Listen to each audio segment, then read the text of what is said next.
say something really quickly. Yesterday, I did the Angel Slices video. In case you didn't see it or watch it all the way through, I've put something up on TikTok saying name the movie. I went through this place and I thought I'm going to do this little clip of my own and see if anyone can guess the movie. So if you want to go and check that out on TikTok, please do so, and then let me know in the comments either on this video or the last video, which was the Angel Slices video, because I've only had one person do it like so. But anyway, it's now time for the creepy stories on a stormy night. Emily had just turned 18. Her birthday was on Thursday. She lived at home with her parents in a big 3-bedroom house in Warwickshire.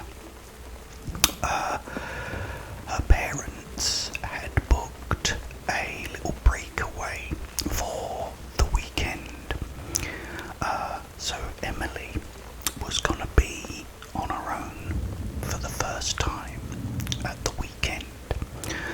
Her parents said to her, "Look, Emily, are you sure you'd be okay by yourself?" So Emily said, "Yeah," because Emily had this dog, and she said that, you know, the dog will keep me company, so I'll be okay.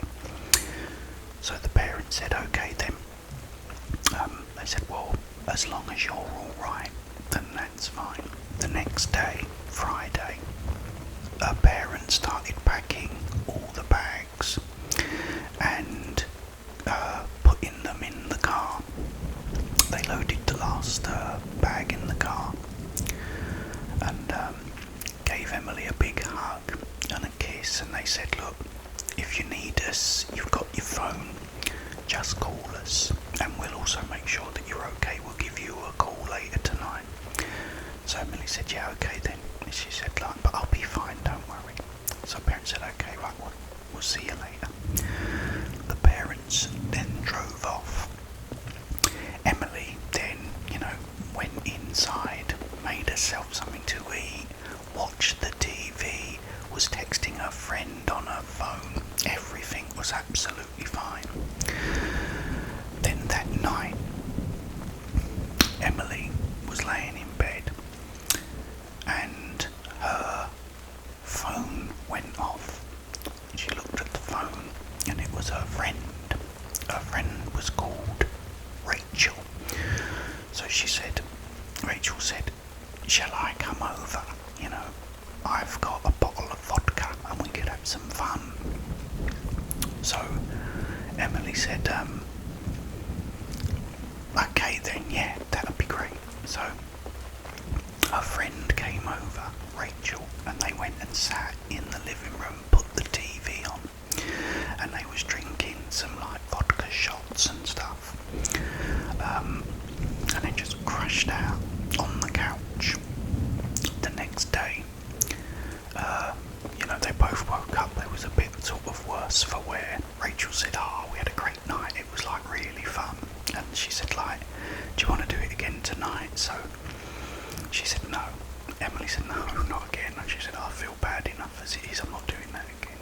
So Rachel went, "Okay then, well, if you change your mind, let me know." She made her a coffee and they had a little chat, and then Rachel went home. About half an hour later, she gets a phone call, and it was her parents. It was her dad, her father. And he said to her, "Oh, hi Emily, are you okay?" And she said, "Yeah, I'm absolutely fine, Dad, thanks, don't worry, nothing to worry about." And he said, "Oh, okay then." He said, "Well, if you need me, just give us a call." He said, "We've arrived safely at this hotel and we're going to go rambling and stuff, So she said, "Yeah, okay, have a great time." He said, "Oh, okay." And that was that. So again, everything was normal. She made herself dinner, she fed the dog, and then she was watching the TV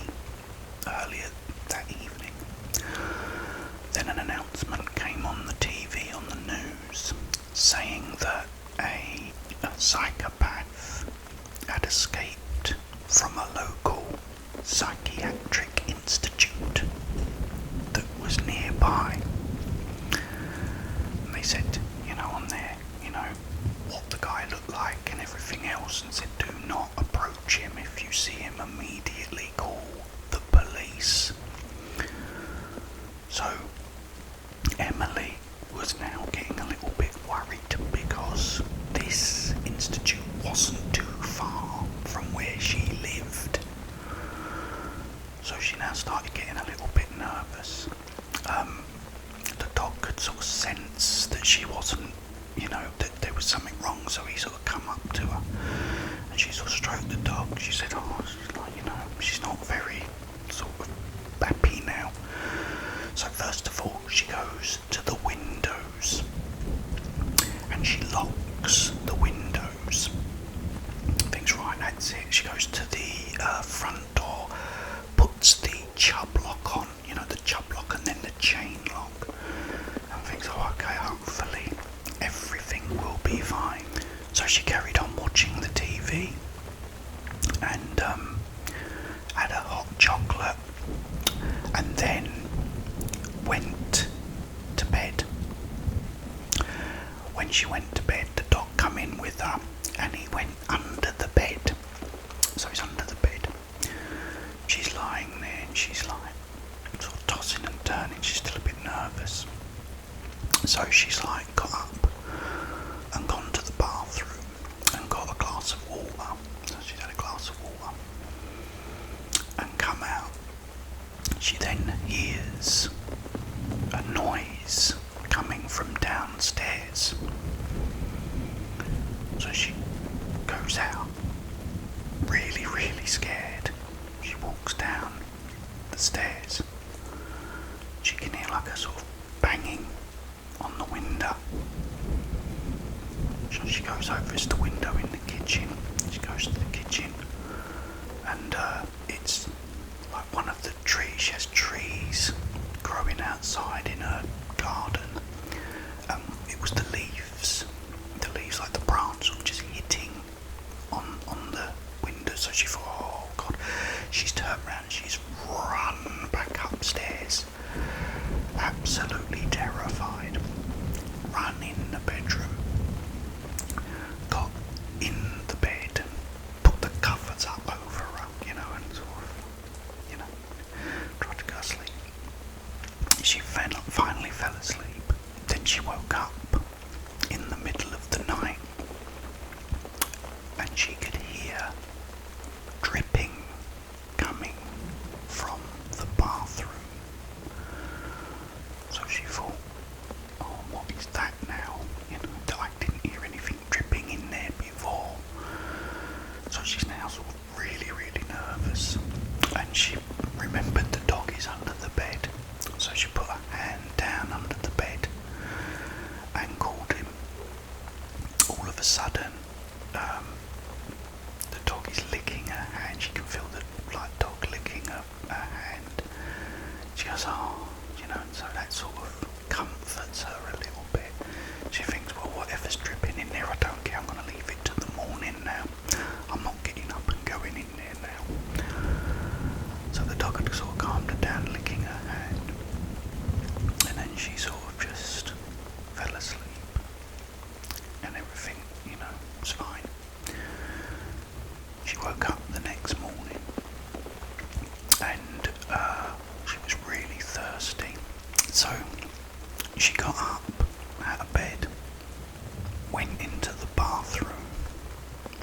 There in the bathroom, hanging upside down, was her dog with blood dripping from its throat.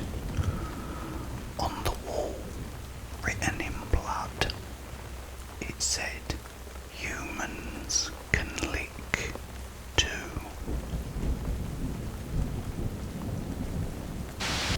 Okay guys, I hope that didn't scare you too much. There are other sort of versions of that. I